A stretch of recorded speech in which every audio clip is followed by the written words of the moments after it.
சர்வதேச அளவில் திருவள்ளூர் கலாச்சார மையம் முதலில் சிங்கப்பூரில் அமைகிறது. திருவள்ளுவர் கலாச்சார மையம் சிங்கப்பூர் பிரதமர் உடனான சந்திப்பின் போது இந்த ஒப்பந்தம் என்பது கையெழுத்தாகியிருக்கிறது.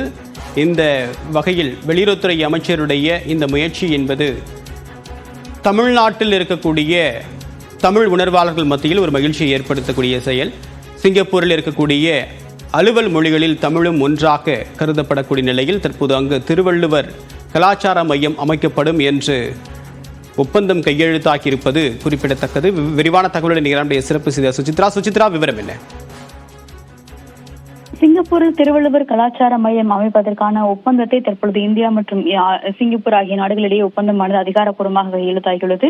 இந்நாள் அரசுமுறை பயணமாக சிங்கப்பூர் சென்றுள்ள பிரதமர் மோடி சந்திப்பின் பொழுது இந்த ஒரு அதிகாரப்பூர்வ ஒப்பந்திற்கு அவர் கையெழுத்திட்டுள்ளது மிக முக்கியமாக பார்க்கப்படுகிறது.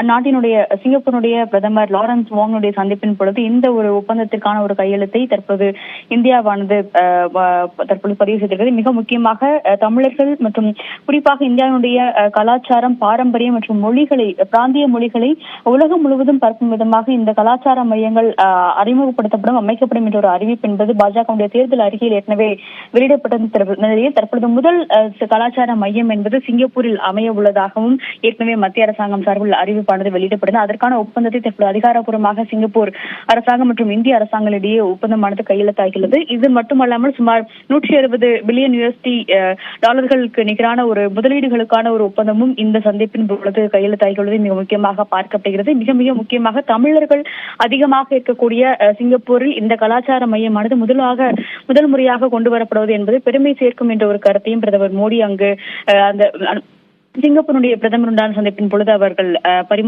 கருத்துக்களை பரிமாறிக்கொண்டது மிக முக்கியமாக பார்க்கப்படுகிறது. உங்களுடைய விரிவான தகவலுக்கு நன்றி சுசித்ரா.